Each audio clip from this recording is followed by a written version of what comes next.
Have you ever experienced an irrational episode of your life? One that forever left you wondering if all of it actually, well, changed anything?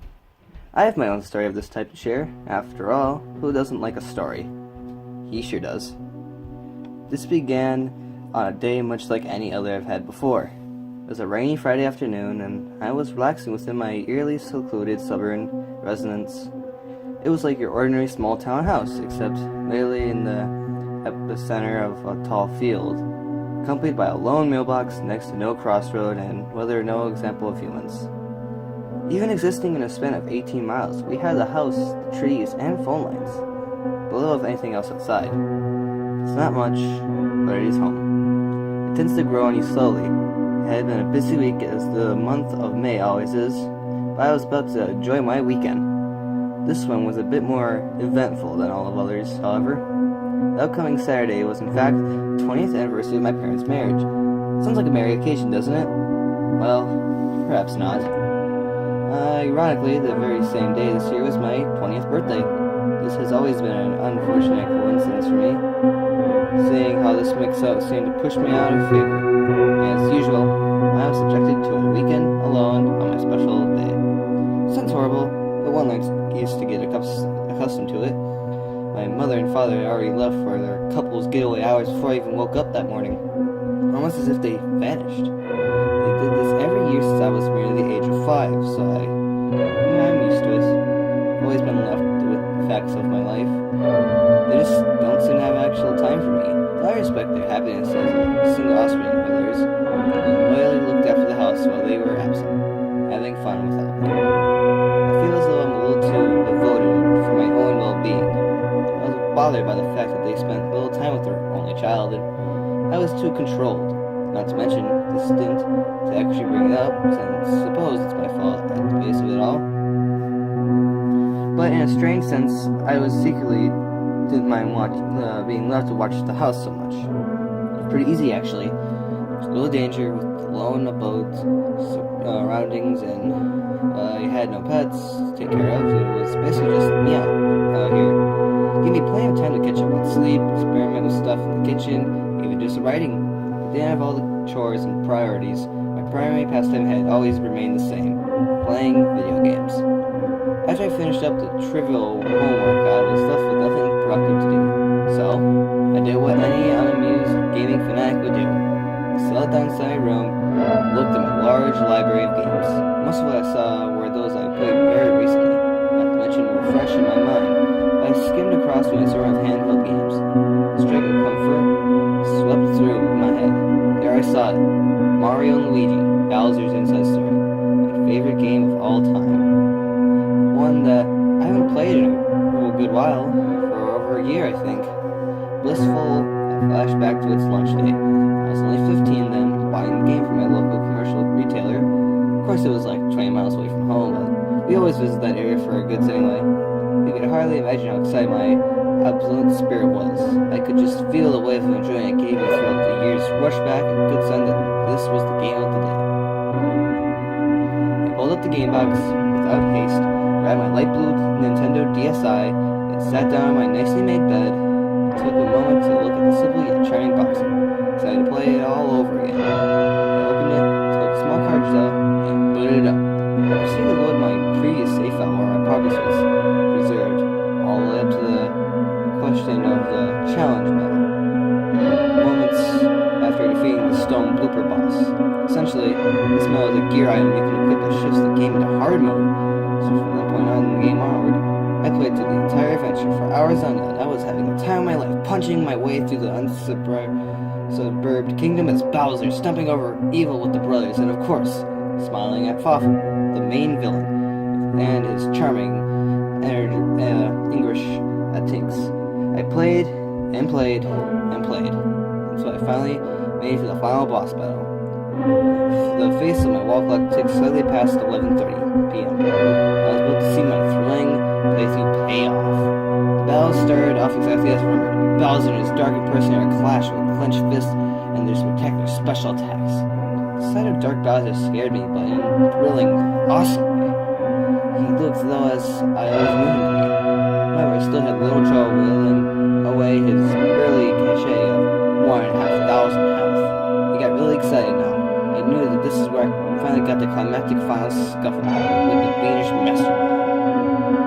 The second portion of the battle was set in motion. Bowser had punched out and swallowed what remained of Fawful, a mere blob of a bug that poised amazing power for its size. The battle shifted to Bowser's insides, where both Mario and Luigi had to disable the now massive Fawful bug defense and strike down the star's core. Because this was the challenge, with the challenge battle equipped, I felt like I wanted more of a challenge myself, so I refrained from using any special attacks. Needless to say, it took me a while to even disable Fawful's giant head. Throughout the course of the fight, I took an astounding amount of devastation from the boss, particularly Mario. After a mistimed counterattack, Mario dropped to the floor. That's what he did. He ran out of HP.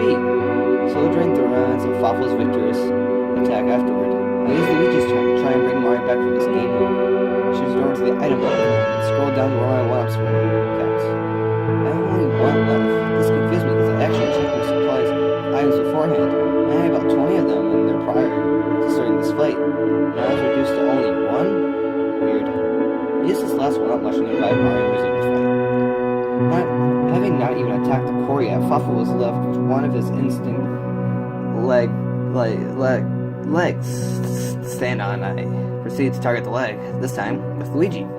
The successful double stomp destroyed the final leg. This ordinarily should have left Fawful's giant head curling down to the floor, which it did, but not immediately. Instead of the falling animation, I remember, Fawful seemed to hover willingly in the midair for about 5 full seconds. His demonic white eyes were fixed where Luigi always stands in battle, and his original expression of worry forming a demented smirk straight at the younger brother. His lower eyelids perked up halfway through the eye socket as he grinned wide. His huge, daunting teeth I always saw to be square-like, with flat, round tips, were now triangular and serrated, like those of a famished apex predator. It was the face of one who outwardly desired to kill. This for only a matter of seconds. I figured it was nothing more than fatigue from playing for so many hours. Fawful then particularly fell to the floor like he normally would, where he was vulnerable to damage. He, however, was immediately ready an attack. A large shard of darkness spawned from the star's core, dangled precursorily by the same ghastly black threads that held the creature's appendages together. This was an ordinary attack the battle was supposed to let happen, so I assumed that I witnessed before really was just me, until the attack began. A sharpened spike twirled around the mass of the core, like of a medieval flail. A few cycles passed, and the razor-sharp needle struck the ground, swiveling around the battlefield and violently scraping against it. I coordinated my button inputs carefully, ensuring that both of the brothers avoided all possible damage. Stopped at the mere moments and retreated back towards the core, now charging for another attack. The two brothers simply watched the core charge up. I was sitting there patiently waiting the counterattack command to pop up. They never did. I had literally no control over the two. I was forced to watch. The core surged with dark aura as it instantly unleashed the move. It was so fast I couldn't detect a single frame, suggesting where it was originally aimed. The explosion caused my system screen to glimmer an unusual bright white. I swore it appeared to be leaking off the ends of the top screen. It eventually faded, but my eyes still detected traces of a bright flash, even after blinking repeatedly for a whole minute. Following one final forced blink of mine, the blinding light had dimmed down a bit. It was now looking more like the way a DSi screen is supposed to shine. I waited, and waited, and waited. The screen remained ghost white for countless minutes. Believing that my game merely froze up, I sighed a bit, passively glanced up at my wall clock. It was exactly midnight. Feeling exhausted and having my DSi left in a blank state with seemingly no method of waiting it out, I figured it was the right time to pack it up for the night. Knowing I still had lights in other rooms of the house on, I set my DSi down on the old family hope chest and got to resolve this little task. Not even bothering to turn off the handheld. Walking past the front door and halting at the foot of the kitchen, I saw that I once again left the laundry room light on. Damn trivial habits. I exhaled a quiet groan, feeling foolish, and walked all the way downstairs to shut it off. Reached for the light switch, and then I instantly touched it. Something promptly made me stop.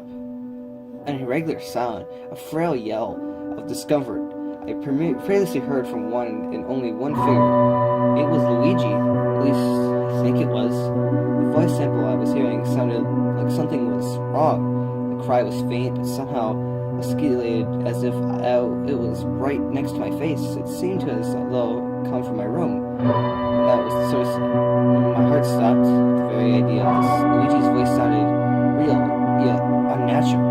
Its resonance blared as though there was an echo to it. The fact that I could hear it all the way down here such clearly haunted me.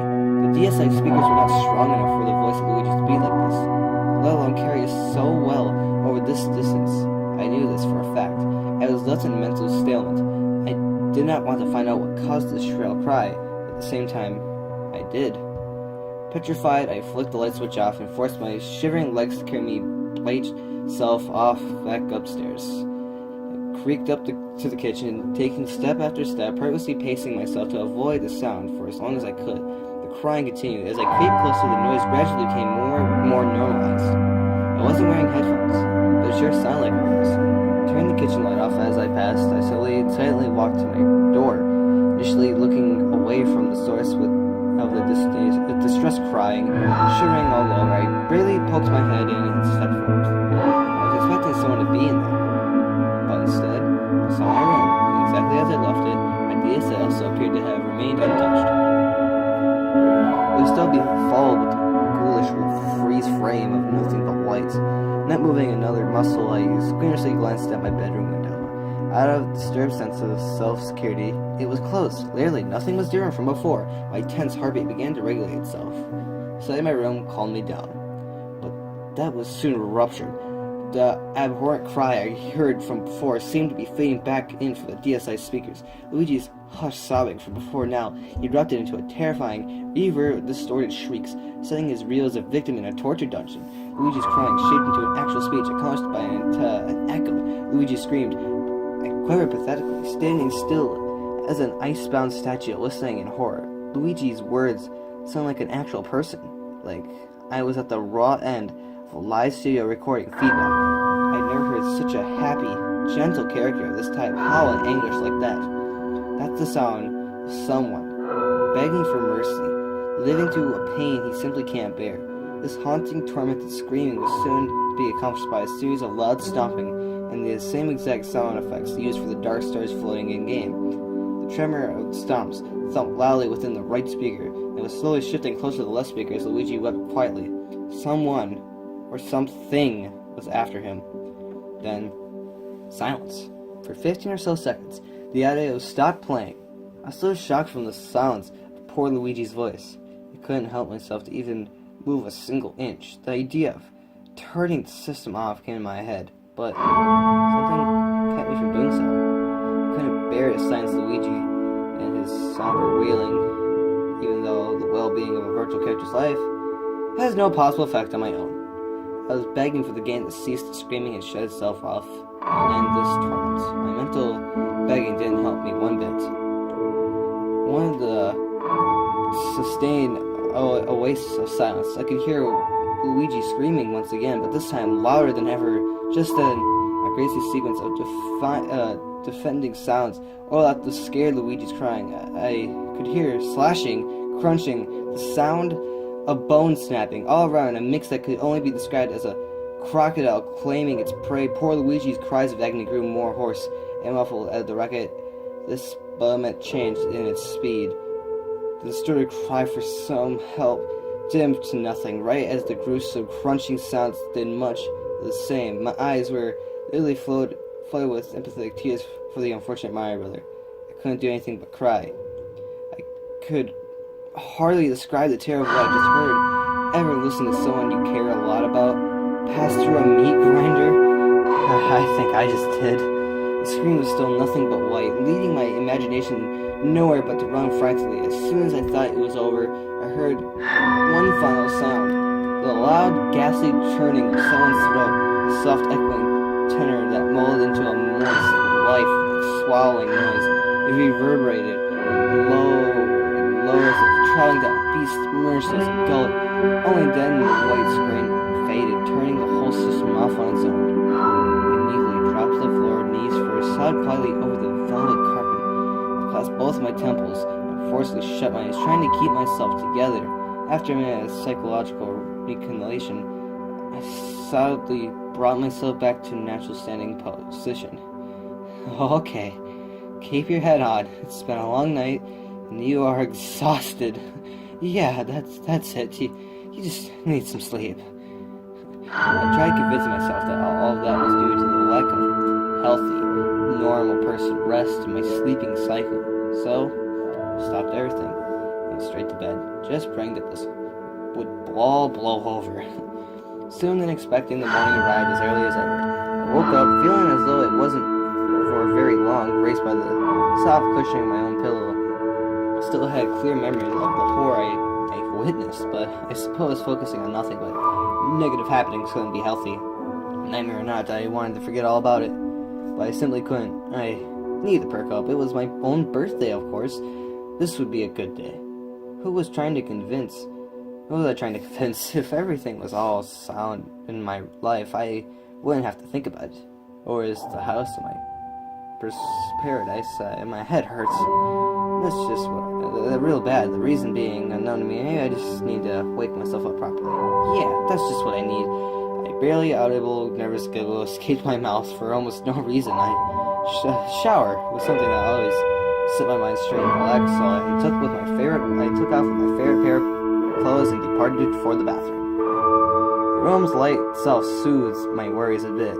The good old shine of the small room never failed to ease me down. Now with a smile, I set my folded attire down on the clean top of the septic tank lid, but I couldn't help but turn to the mirror above the sink. My glasses were still on. Suppose I was too shaky to take them off before bed. But this trivial mistake wasn't the most noticeable thing. Looking straight into the depths of the mirror, I saw that my eyes were now a different color entirely. Like what was originally a brownish green hazel hue was now a dull, lifeless gray. My eyes clashed with this chilling reflection of mine just a moment longer than I could hope to keep track. Blinking, and blinking over and over again just to make the image appear normal. Even after a splash of ice-cold water to the face, my eyes remained this color. I was both creeped out and angry, thinking as though my mind is still focusing on what I thought occurred last night. Okay. Thinking your eyes have changed. Nothing happened. I cackled deliriously, glaring with a strong expression of malice right at my rosy self. This still didn't change my eyes back. So I just stood back upright and turned into the shower door. But not before taking a last-minute glance at my reflection. I entered past the door, stripped of my old clothes, and took that damned shower already. A very cold one. 30 minutes passed and I left the fridge washing that left me feeling so refreshed and much more awake. I promptly combed my conditioned hair, reapplied my glasses, and slipped my top choice of apparel on. A roomy crimson-colored t-shirt and a tattered blue jeans that was so baggy you could hang glide on with them.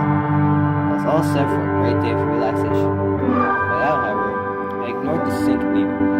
What it showed me before, so sure that I cleansed my eyes with all the dull colors. Fresh air was the next best thing for me to be exposed to. So I had to scrape at the front door and open it up. I felt a cooling breeze blow into the house as I stepped out. It felt crisp, clean, and the natural cool wind made me want to breathe it in. I inhaled a bit of freshness and took in a deep breath. The next sight I saw wasn't pleasant at all. As all the grass in our field, although swiveling to and fro from the gentle gust, was a disturbing shade of gray. Every blade of it was the same as my eyes, completely sapped of green pigment. I was starting to get scared, but thinking about it would only make my matters worse. I swiftly banged my face against the side of my house, astonished that my glasses took no damage. Gritting my teeth, I had to literally force an open smile to properly appear delighted. Even though I knew for sure I looked like a cocky, certain, half-wit comatose with some kind of sugar. Out of nothing more than a paranoia, I tilted my grinning mug back and forth, swiftly wheeling across both sides of the tall grass without the bright color giving off. The grass was around my house seemed to have be in an undead state. But that wasn't possible, was it? I reached out to touch it, but was surprised to feel an ordinary texture, to which I just paused with tightened lips and looked away from it.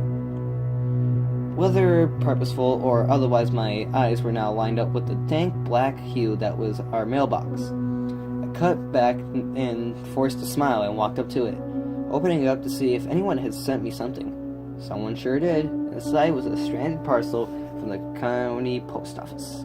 I reached inside and pulled out the package. I examined all sides of it, but there was no sign of any previous address or sender. My eyes locked on the mail I received. Carefully turning the paper off, I returned to the foot of my front door. Inside was what appeared to be a lump of soft material and an envelope. I immediately opened up the envelope and read what the card's cover said. To Ogun. It looked as though the card was indeed for me, but there must have been a problem with the postman's printer.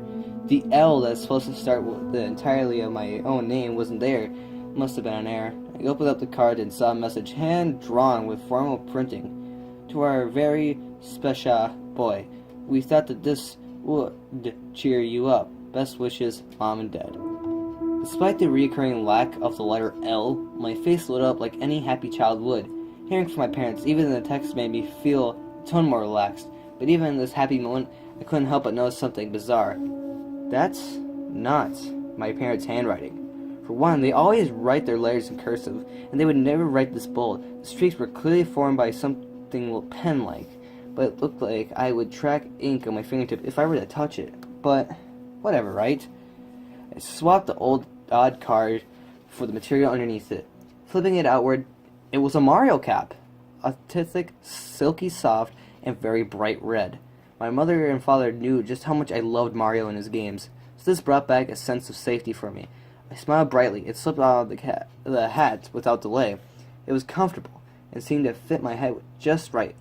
Oddly, the bottom of the cap felt warm, almost as if someone had worn it before me.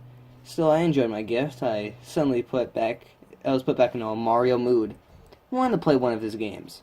Yet again, I entered through my front door and settled back into my room. What I saw was terrifying.